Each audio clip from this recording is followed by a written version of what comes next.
नमस्कार दोस्तों।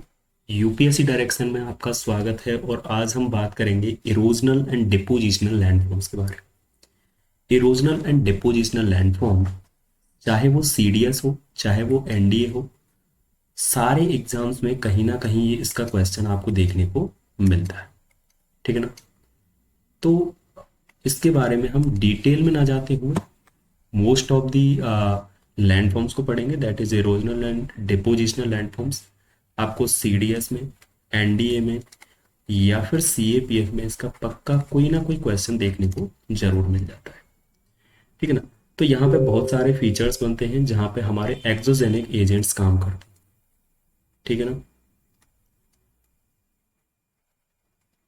अब इनको डिटेल में पढ़ने के लिए आप एनसीईआरटी प्रेफर कर सकते हैं।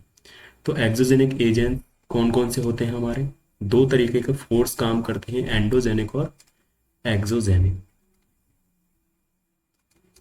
अगर मैं एक्सोजेनिक एजेंट्स की बात करूं तो उनमें रनिंग वाटर, ठीक है ना। इसके बाद आता है ग्लेशियर, उसके बाद ग्राउंड वाटर, ठीक है ना। और आफ्टर दैट इसके आता है वेव एंड विंड्स। तो ये कुछ तरीके के ये एक्सोजेनिक एजेंट्स हैं जिनके द्वारा आपके लैंडफॉर्म्स क्रिएट किए जाते हैं। ठीक है ना। जब ट्रांसपोर्ट किया जाता है किसी भी मटेरियल को तो उसको डिपोजिशनल बोला जाता है।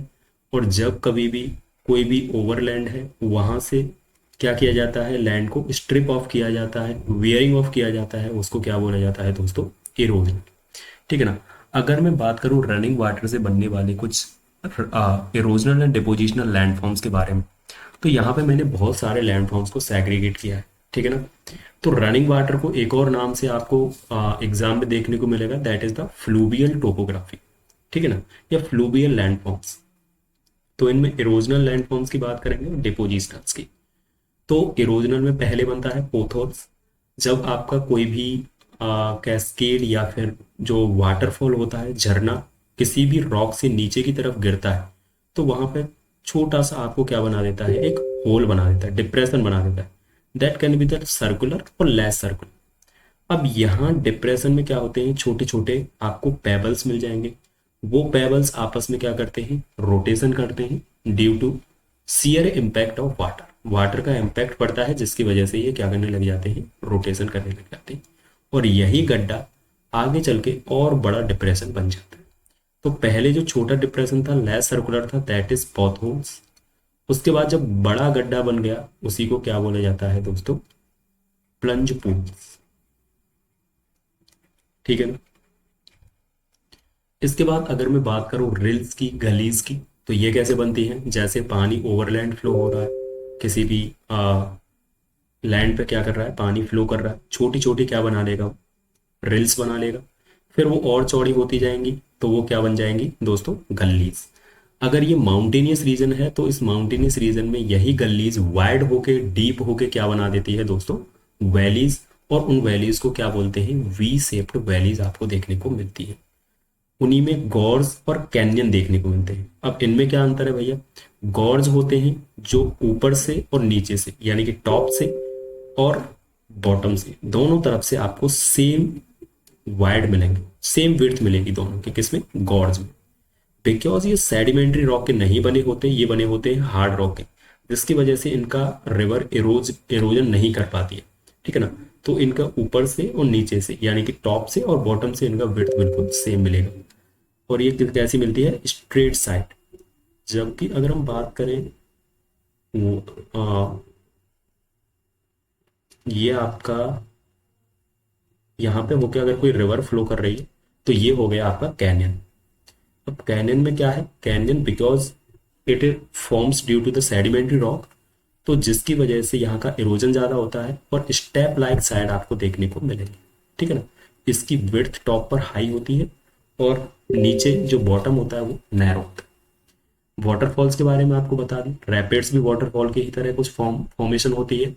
जैसे यहाँ पे रिवर फ्लो कर रही है तो कभी ऊपर नीचे ऐसे चढ़ाव उतराव आते रहते हैं ग्रेजिएंट की वजह से, स्लोप की वजह से। जहाँ पे छोटे छोटे आपको वाटरफॉल्स देखने को मिलते हैं, that is called rapids. Plunge pools आपको बता ही दिया। इसके बाद इंटरलॉकिंग स्पोर्ट्स, उसके बाद एंट्रेंस एंड इंसाइज्ड मिएंडर।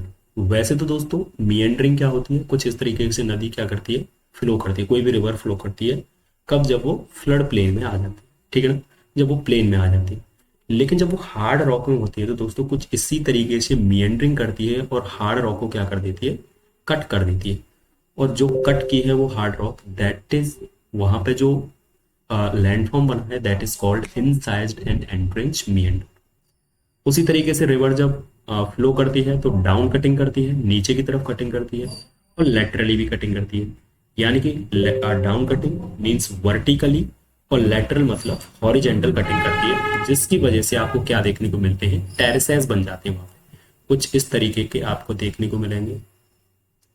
इधर भी आपको ऐसे करके कुछ देखने को मिलते हैं। यहाँ पे अगर अगर किसी का पेयर मिल रहा है तो दैट इज पेयर्ड टेरेसेस, और अगर पेयर नहीं बन रहा है दैट इज अनपेयर्ड टेरेसेस, ठीक है ना, ये टेरेसेस हो गए।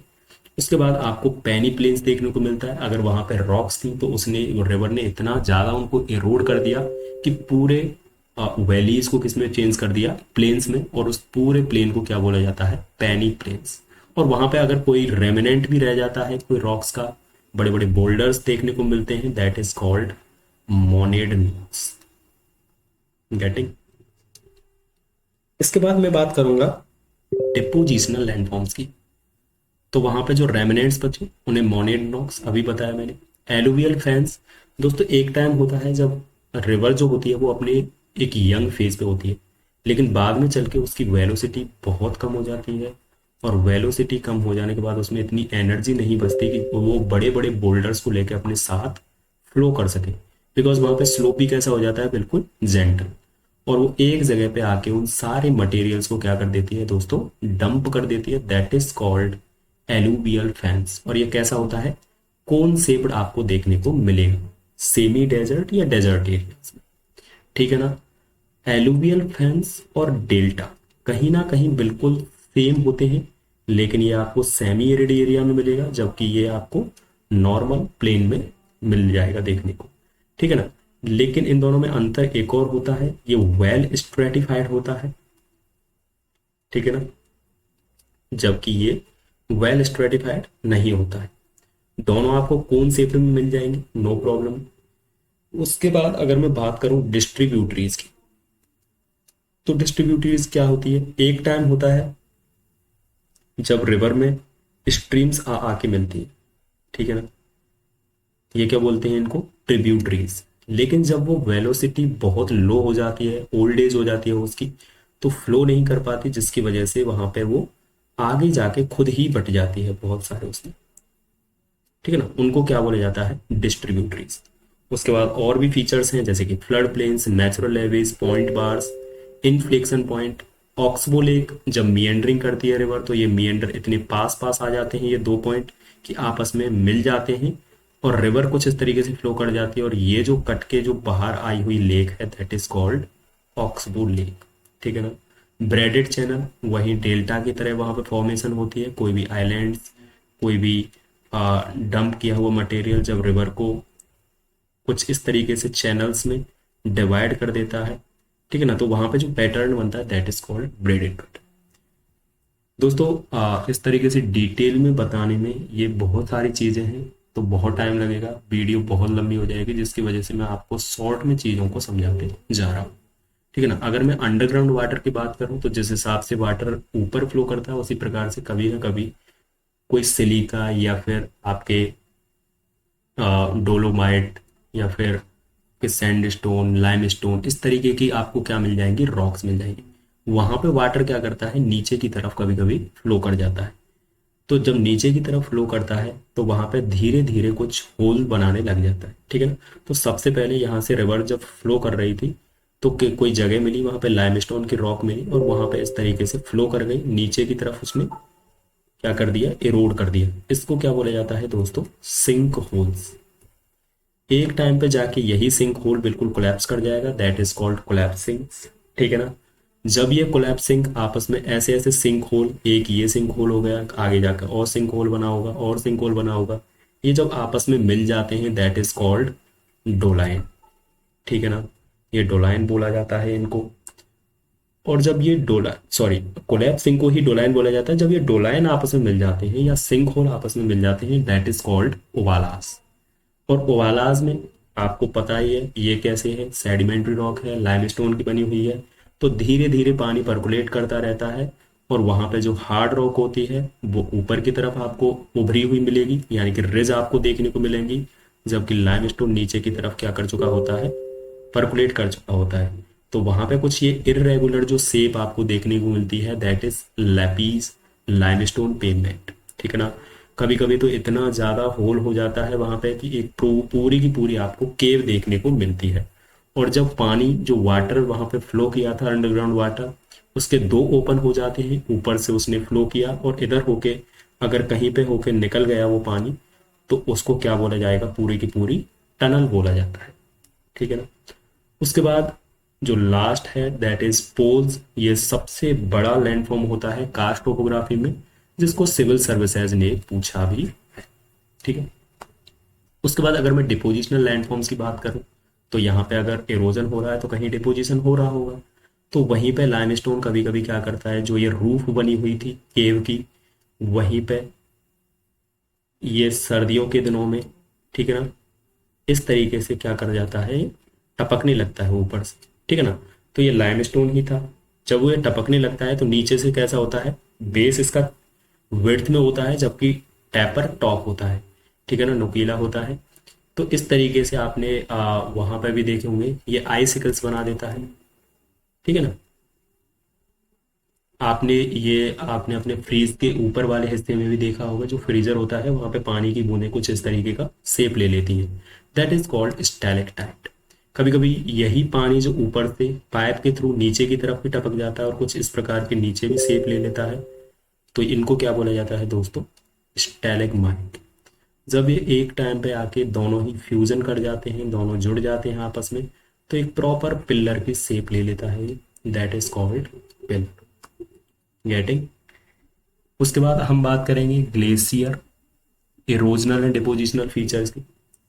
मान के चलो मैंने एक माउंटेन लिया, दैट इज माउंट एवरेस्ट। ठीक है ना। यहाँ पे हमने बात की माउंट एवरेस्ट की। कुछ इस तरीके से इसका 3D फिगर मेरे पास चलो अवेलेबल नहीं है, तो मैं इसी को ऐसे ही समझा देता हूँ आपको। तो यहाँ पे सबसे पहले हम बात करेंगे हॉर्न की।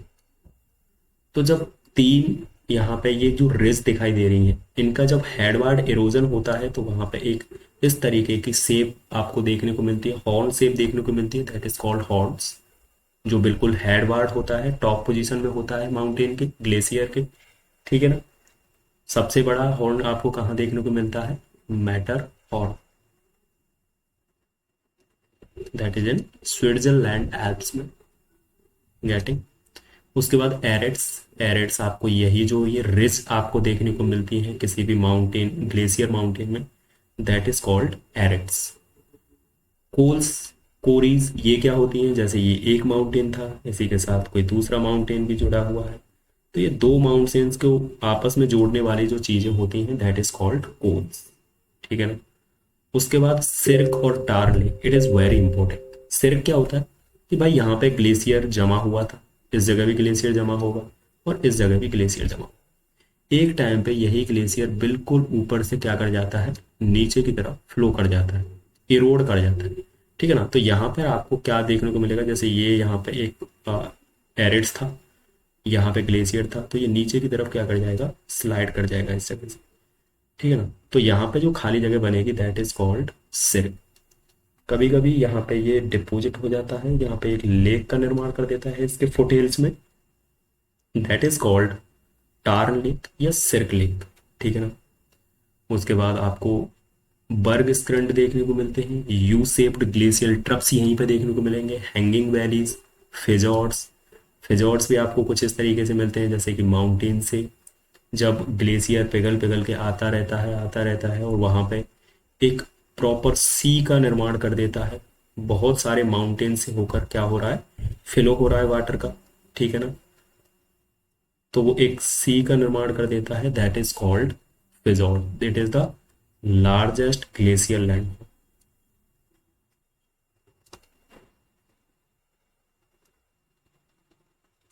उसके बाद ग्लेशियल टिल, जो वहाँ पे पूरा एक अनसॉल्टेड मटेरियल पड़ा हुआ है, जो ग्लेशियर में कॉबल्स पेबल्स आए हुए थे, तो वो ग्लेशियल टिल में आता है। आउटवॉश प्लॉन, ये भी ग्लेशियल टिल की तरह होता है, लेकिन इसमें स्ट्रेटिफाइड होता है।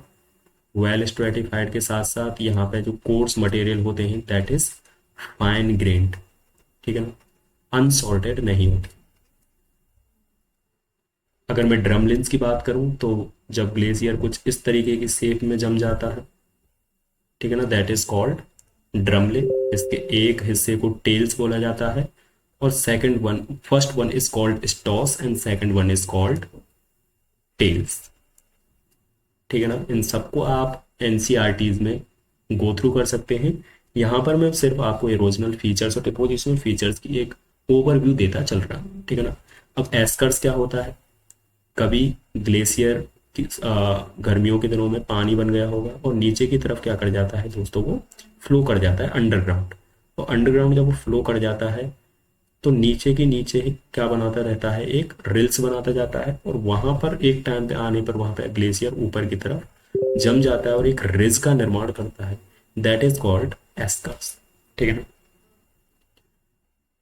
ड्रमलिन एक इसको ये भी बोलते हैं बास्केट ऑफ एक्स, ठीक है ना, ये भी पूछा जा चुका है। इसके बाद मोरेन्स की अगर हम बात करें तो अगर यहाँ पे एक मिनट इसको मिटा देता हूँ।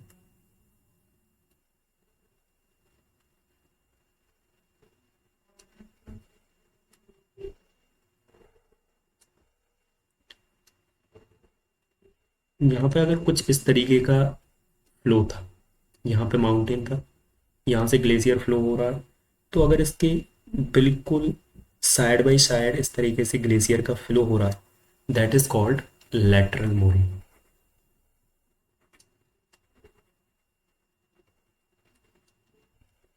ठीक है ना। और अगर इसके बिल्कुल बीच से होकर ग्लेशियर का फ्लो हो रहा है that is called medial mooring. कभी कभी यहाँ पर आपको देखने को मिल जाएगा ग्लेशियल टिल देखने को मिलता है, तो वह ग्लेशियल टिल आपको ग्राउंड मोरिन बोला जाता है। ग्राउंड मोरिन और मीडियल मोरिन इस तरीके के होते हैं कि कभी कभी इनको डिस्टिंग्विश करना भी बड़ा टफ होता है। टर्मिनल मोरिन जो यहाँ पे बिल्कुल एंड में आके जब लैटरल मोरिन यहाँ पे आके मिलता है तो इट इज कॉल्ड टर्मिनल मोरिन।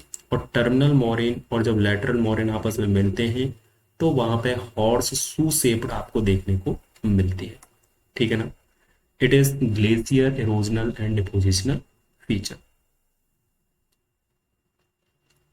अब हम विंड्स पे आते हैं। विंड्स की अगर मैं बात करूं तो यहाँ पे पैडीमेंट्स पैडी प्लेन्स आपको देखने को मिलेंगे, जैसे कि कोई रॉक रही होगी, that can be the sedimentary rock, या फिर डेजर्ट में कोई ना कोई रॉक होगी, वहां पे लगातार विंड के चलते ये इरोड होती रही होगी, और इरोड हो के वहां पे जब इसका बिल्कुल छोटा रेमिनेंट आपको देखने को मिलता है दैट इज कॉल्ड पैडिमेंट, या फिर इसको एक और नाम से जाना जाता है इंसलबर्ग देखने को मिलता है, ठीक है ना। जब ये रेमिनेंट बचता है इस रॉक का because of erosion of wind. इसके साथ साथ जब ये बिल्कुल से इस रेमिनेंट को भी खत्म कर देता है और पूरे प्लेन में बदल देता है उस पूरे डेजर्ट को, that is called the pediplains. Peneplains और पैडी प्लेन्स को कंफ्यूज मत कर लेना। Peneplains formed by glacier, sorry, fluvial landform like rivers, और पैडी प्लेन्स बनाया जाता है विंड्स की वजह से। मशरूम और पेडेस्टल रॉक, जब कोई रॉक ऊपर से नीचे से बेस से बहुत ज़्यादा एरोड हो जाती है तो कुछ इस तरीके की आपको शेप में दिखाई देती है, जहां पे वाइडर टॉप और नैरो बेस होता है, ठीक है ना। It is called pedestal rock. आपको ऊपर से आपको या तो मशरूम शेप में देखने को मिलेगी या फिर पेडेस्टल टेबल टॉप, ठीक है ना, टेबल फॉर्मेशन में। उसी प्रकार यहाँ पे जुएगोन्स, यार्दान्स, ये भी आपको डेजर्ट एरियाज में देखने को मिलते हैं, ठीक है ना। चाइना में आपके गोबी डेजर्ट में, तकलामकान डेजर्ट में आपको बहुत ज़्यादा देखने को मिलेंगे इन सिल्वर ड्रैकेंटर्स। जब विंड फ्लो करती है तो वहाँ पे कॉबल्स होते हैं, पेबल्स होते हैं, उन पेबल्स को अगर थ्री शेप में हेडवर्ड इरोजन करती है उनका, तो इस तरीके की शेप को क्या बोलते हैं, ड्रैकेंटर्स बोला जाता है। डिफ्लेशन होलोज, वहाँ पे हवा चल रही थी, और धीरे धीरे उसने क्या किया, एक सैलो डिप्रेशन बना दिया वहाँ पे। और वहाँ पे उस डिप्रेशन में क्या भर जाता है, पानी। उसको क्या बोला जाता है, ओएसिस। और जो ये डिप्रेशन बना था due to the abrasion, due to the vertical erosion, it is called the depletion holes. उसके बाद वहाँ पे ड्यून्स देखने को मिलते हैं डेजर्ट में आपको। ड्यून्स कुछ इस तरीके की क्रिसेंट शेप होते हैं, ठीक है ना। बार चेन्स की अगर मैं बात करूं तो बार चेन्स बिल्कुल ड्यून्स के, क्या सैंड ड्यून्स के बिल्कुल आपको अपोजिट देखने को मिलेंगे, ठीक है ना। बिल्कुल कॉन्वेक्स शेप में, जबकि ये कॉनकेव शेप में होते हैं। अगर मैं सीफ की बात करूं तो यहाँ पे एक ही आपको क्या देखने को मिलेगा, एक इसका क्रिसेंट शेप में एक साइड आपको बिल्कुल शार्प देखने को मिलती है, जबकि दूसरी कीडअप साइड देखने को नहीं मिलती। लॉन्गिट्यूडनल ड्यून्स कुछ इस तरीके के ड्यून्स आपको देखने को मिलते हैं, ठीक है ना।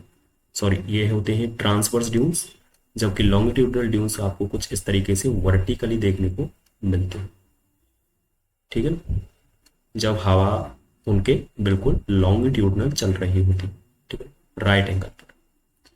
उसके बाद लॉयस, ये आपको चाइना के गोबी डेजर्ट में देखने को मिलते हैं। जब वहाँ पे बहुत ज़्यादा इरोजन हो रखा होता है तो विंड उसको, जो छोटे छोटे सेडिमेंट्स होते हैं उनको वहाँ पे बहुत दूर ले जाकर डिपॉजिट कर देती है और बहुत बड़े इलाके में डिपॉजिट करती है।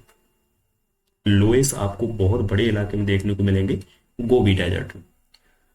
उसके बाद प्लायास, ये भी कुछ इस तरीके का है कि लाइक जो ओएसिस था जहाँ पे वाटर भर गया था, उसी तरीके से डिफ्लेशन हॉलोज में जब पानी भर जाता है, ठीक है ना, वो पलायाज है, लेकिन ये सैलाइन होता है। और सैलाइन के साथ साथ इसमें किसकी मात्रा रह जाती है, एक टाइम पे ये एवेपोरेशन हो जाता है और यहाँ पे सॉल्ट आपको देखने को मिलता है, तब इसको क्या बोला जाता है, पलायाज, ठीक है। बजाला भी कुछ इसी तरीके का आपका डिपोजिशनल लैंडफॉर्म होता है।